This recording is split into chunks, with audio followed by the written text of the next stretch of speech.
Next కానీ 1 by 1 ఈ పక్క వచ్చేమా నువ్వు ఈ పక్క వచ్చేమా మాట్లాడండి ఈ పక్క వచ్చే సార్ మన ఆంధ్రప్రదేశ్ రాష్ట్ర ముఖ్యమంత్రి శ్రీ నారా చంద్రబాబు నాయుడు గారికి మన నియోజకవర్గ ట్రాన్స్పోర్ట్ మినిస్టర్ రాంప్రసాద్ రెడ్డి అన్న గారికి స్వాగతం సార్. నేను గత 7 years నుంచి ఐటీలో వర్క్ చేస్తున్నాను సార్. యాక్చువల్గా నా బ్యాక్గ్రౌండ్ మెకానికల్ సార్. మీ స్ఫూర్తితో మీరు డెవలప్ చేసిన హైదరాబాద్ హైటెక్ సిటీ చూసి నేనే మెల్ట్ అయిపోయి యాక్చువల్గా హైదరాబాద్లో మెకానికల్ కంపెనీలో బాలనగర్లో చేస్తున్నాను సార్ స్టార్టింగ్. మళ్ళీ నేను అక్కడ వెళ్తూ ఉంటాను కదా సార్, ఐటీ బిల్డింగ్స్ అవంతా హైటెక్ సిటీ అవంతా చూసి మీకు దాసోబడినాయి. నేను ఐటీ ఎస్ఏపి పైన కోర్స్ తీసుకొని జాబ్ కొట్టాను సార్. ఇప్పుడు 1 లక్ష సంపాదిస్తున్నాను సార్. కరోనా టైం నుంచి వర్క్ ఫ్రమ్ హోమే చేస్తున్నాను. దాంతోపాటు ప్యారలల్గా నేను టమాటో ఫార్మింగ్ చేస్తాను సార్. 10 acres దాకా వేస్తాం సార్ మేము. ఎంత వస్తుంది? మాకు బాగానే వస్తుంది సార్. ఒక పంటకి ఒక 60-70 lakhs దాకా సంపాదిస్తున్నాం సార్ ఇన్కమ్. రెండులో కలిపి ఎంత సంపాదిస్తాం సార్? First salary per month 1 lakh sir. మళ్ళీ ఇయర్లీ ఒక 70-80 lakhs ఫార్మింగ్ లో సంపాదిస్తున్నాం సార్.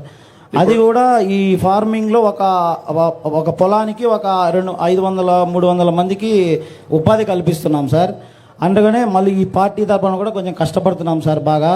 అన్నకు కూడా మేము ఎలక్షన్లో మా ఊర్లో కూడా బాగా కష్టపడి ఫైనాన్షియల్గా కూడా బాగా చేసాం సార్. మీ పేరుమా?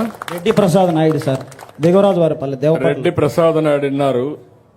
ఇలాంటి స్టోరీలు వినాలనేది నా ఆలోచన.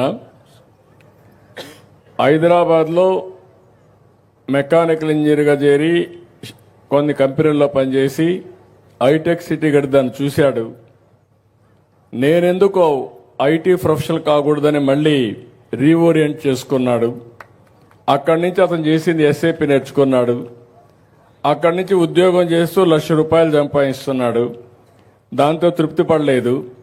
మళ్ళీ ఊరికి వచ్చాడు. వర్క్ ఫ్రమ్ హోమ్ చేస్తూనే 10 ఎకరాల్లో టమోటా చేసి అదనంగా ₹60 లక్షలు అంటే మొత్తం ₹70 లక్షల సంవత్సరానికి సంపాదించే పరిస్థితికి వచ్చాడంటే అది అతని యొక్క ఆలోచన విధానం. మా తమ్ముడు కూడా ఎస్ఐపీనే సార్, మా సిస్టర్ కూడా ఎస్ఐపీనే సార్. అందరూ ఐటీనే సార్. డబ్బులు సంపాదించడం నేర్పించాను, మీరు దోసుకెళ్తున్నారు. నేను చాలా మనస్ఫూర్తిగా అభినందనలు. కొంతమంది అంటారు నువ్వేం చేశావని. నేను ఏం చేశానో ఇక్కడ వీళ్ళ చూస్తే తెలుస్తుంది. వీళ్లే మాట్లాడతారు రేపు భవిష్యత్తు. ఇంకోటి సార్, ఈ నియోజకవర్గంలో మా కలకడ మండలం ఇక్కడ వచ్చి కొంచెం ఎక్కువ టమాటో పండిస్తారు సార్. నేను ఒక ఫార్మింగ్ సైడ్ నుంచి ఆలోచించి మీకు ఒక చదువుకునేవానిగా మీకు ఇక్కడ ఫార్మర్స్ ప్రాబ్లమ్స్ చెప్తున్నాను సార్. మాకు గిట్టుబాటు ధర ఒక్కోసారి ఉండదు సార్. చాలా గోల్డ్ అమ్మి ఆడవాళ్ళు గోల్డ్ అమ్మి బ్యాంకులో పెట్టి పంట పెడతాం సార్. గిట్టుబాటు ధర ఉండదు సార్. ఇప్పుడు ఎట్లా స్టెబిలైజ్ చేయాలి? అవును సార్, దానికి ఒక పద్ధతి అనేది చెప్తాను. అవును సార్, దళారీ కొంచెం లేకుండా చేసి సార్ మాకు కొంచెం డైరెక్ట్ సేల్ ఉండేది. అది కూడా ఐడియాస్ ఇస్తాను. నాకు ఒక ఐడియా ఉంది, నేను మాట్లాడతాను. రాముడన్న సారథ్యంలో మేము ఖచ్చితంగా బాగా పనిచేస్తాం సార్. మంచి మినిస్టర్ సార్, చాలా వండర్ఫుల్ లీడర్ సార్. ఎవరు పోయినా నవ్వుతూ మాట్లాడతాడు. ఎవరినే కానీ వెళ్ళండి అనే మాట అన్నాడు సార్. ప్రతి ఒక్కరికి న్యాయం చేస్తాడు సార్. చాలా గుడ్ లీడర్ సార్. మనం నిజంగానే మేము చాలా మంచి లీడర్ని ఎన్నుకున్నాం సార్. Thank you sir. మీకు కూడా థ్యాంక్ యూ సార్, మా రావడానికి టికెట్ ఇచ్చినందుకు. Thank you. సభకు నమస్కారం. నా పేరు వెంకటేష్ అండి. మాది తంబలపల్లి నియోజకవర్గం, బి కొత్తకోట మండలం. నేను సాఫ్ట్వేర్ పొజిషన్లో గత 9 సంవత్సరాలుగా జాబ్ చేస్తున్నా. ఇప్పుడు నాది 3వ కంపెనీ అండి.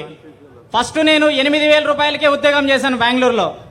₹8,000 ఉద్యోగం చేస్తే కనీసం నాకు పీజీ ఖర్చులు కానీ నా ఖర్చులు కానీ సరిపోయేది కాదు. దాని తర్వాత హెచ్సిఎల్లో చేశాను. హెచ్సిఎల్ పూణే లొకేషన్లో వర్క్ ఫ్రమ్ హోమ్ అన్నారు ఫస్ట్లో. మళ్ళీ వర్క్ ఫ్రమ్ హోమ్ నాకు వద్దు అని చెప్పేసి ఆఫీస్ లొకేషన్ కావాలన్నాను. ఎందుకు? సెక్టార్ మారింది. అప్పుడు మన విజయవాడ గన్నవరంలో శ్రీమేధ టవర్స్లో ట్రాన్స్ఫర్ ఇచ్చారు. అక్కడికి పోతే అక్కడ నాకు ఎవరు లేరు. అక్కడ కూడా వద్దనుకొని మళ్ళీ బెంగళూరు బాగ్మనీ టెక్ పార్క్లో ఆర్చ్వెల్ ప్రజెంట్ చేస్తున్నానండి. నెలకొచ్చి ₹72,000 జీతం వస్తుంది. ఇప్పుడు నాకు చాలా సంతోషంగా ఉంది. మా నాన్న ఒక వ్యవసాయం చేసుకునేవాడండి. ఇంతకుముందు నేను బయట ఉంటే మా నాన్న సైడ్ చూసే వాళ్ళు ఎవరూ లేరు, మా కుటుంబాన్ని చూసుకునే వాళ్ళు ఎవరూ లేరు. ఇప్పుడు ప్రజెంట్ మా నాన్న దగ్గరే ఉండి వ్యవసాయం చేసుకుంటూ నేను నా ఉద్యోగం చేసుకుంటూ నేను చాలా సంతోషంగా ఉన్నానండి. ఇప్పుడు ప్రజెంట్ నేను కంపెనీ మారడానికి నాకు ఆఫర్లు అయితే చాలా వస్తున్నాయి, కానీ కంపెనీ మారడానికి నాకు ధైర్యం రాలేదు. ఎందుకు అని చెప్పి నేనే కూడా చెప్తున్నా. గత ప్రభుత్వం వాళ్ళు నేను చేసినటువంటి రాజకీయానికి, అంటే మన రాజకీయంకి, మా తమ్మలపల్లి నియోజకవర్గానికి కష్టపడి పనిచేసిన దానికి నా మీద క్రిమినల్ కేసు పెట్టించారండి. ఆ విషయము నా భూమి కోసమై నేను పాటుపడిన దానికి 1981లో మా తాతగారికి జడ్జిమెంట్ అయిన భూమికి నాకే కావాలని చెప్పి నేను అడిగితే వాళ్ళు వీడు రాజకీయం చేస్తున్నాడు అనేసి ఓకే తమ్ముడు. నా మీద కేసు పెట్టించారు. బ్రీఫ్గా చెప్పు నీ మాట నేను చెప్తాను, నాకు ఐడియా ఉంది.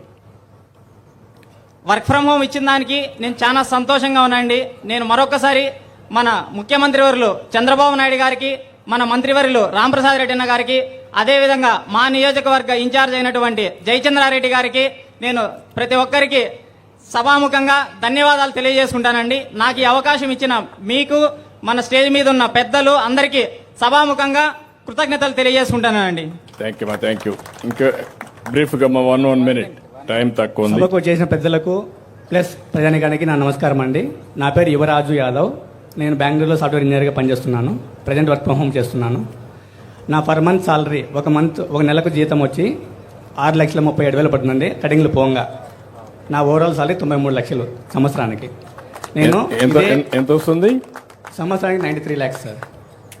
సంవత్సరానికి ఇంటి దగ్గర కూర్చొని 93 లక్షల రూపాయలు సంపాదిస్తున్నాడు. గట్టిగా చప్పట్లు కొట్టి అభినందించాలి. I'm proud of him. నాలెడ్జ్కి తెలివితేటలుగా నేర్చుకుంటే, స్కిల్ డెవలప్మెంట్ నేర్చుకుంటే ఆకాశమే హద్దుగా డబ్బులు సంపాదిస్తారు. దానికి ఉదాహరణ మన తమ్ముడు యాదవ్, బొల్లివల్ల యువరాజు యాదవ్ ఒక ఉదాహరణ.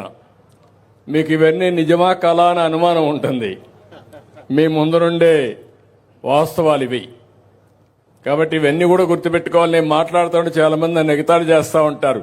ఈ ఎగతాళి ఇప్పుడు కాదు, 4 డికేడ్స్గా చేశారు, 40 సంవత్సరాలుగా చేశారు. కానీ నా మాట నమ్మిన వాళ్ళు పైకి వచ్చారు. నన్ను ఎగతాళి చేసిన వాడు కాలగర్భంలో కలిసిపోయారు, ఎక్కడికక్కడ పోతున్నారు. నేను చాలా నిరుపేద కుటుంబం నుంచి వచ్చానండి. ఇక్కడే ఇదే సమయపల్లిలో గవర్నమెంట్ హై స్కూల్లో 10th క్లాస్ వరకు చదువుకున్నాను. ప్లస్ ఇక్కడే గవర్నమెంట్ హాస్టల్లో, బీసీ హాస్టల్ నుండి చదువుకున్నాను. తర్వాత కూడా అన్ని గవర్నమెంట్ స్కూల్లోనే గవర్నమెంట్ సీట్లు కొట్టుకుంటూ చదువుకుంటూ పైకి వచ్చాను. ఈరోజు నాతో పాటు నా కుటుంబం మొత్తం, మా సిస్టర్స్, బ్రదర్స్ అందరి పిల్లలు చదువుకుంటున్నాను. అందరూ బీటెక్ చేసి ఒక 2-3 సాఫ్ట్వేర్ జాబ్ కూడా వచ్చింది ఆల్రెడీ. ప్లస్ ఇప్పుడు నేను కూడా ఇంకా ఇక్కడ కూడా రాంబారెడ్డి గారి మీద ప్రేమతో ఐటీడీపీ తరపున బెంగళూరు నుండి కూడా పనిచేస్తున్నాం సార్. మేము చేస్తున్నాం. రాంబారెడ్డి గారు మాకు చాలా సపోర్ట్గా, చాలా ధైర్యం ఇచ్చారు. ఈవెన్ మా మీద కూడా కేసులు పెట్టారు గత ప్రభుత్వంలో. మా భూమి ఆన్లైన్ కూడా చేసేశారు సార్. అయినా కూడా మాకు అన్నగారు ఉండే ధైర్యంతో మేము ముందుకెళ్తున్నాము. అన్న మాకు అన్ని విధాలు సపోర్ట్ చేస్తున్నారు. అన్ని విధాల ఆపదలు ఆదుకుంటూ ధైర్యం ఇస్తూ మా వెంట నిలబడుతున్నారు. Thank you. గుడ్.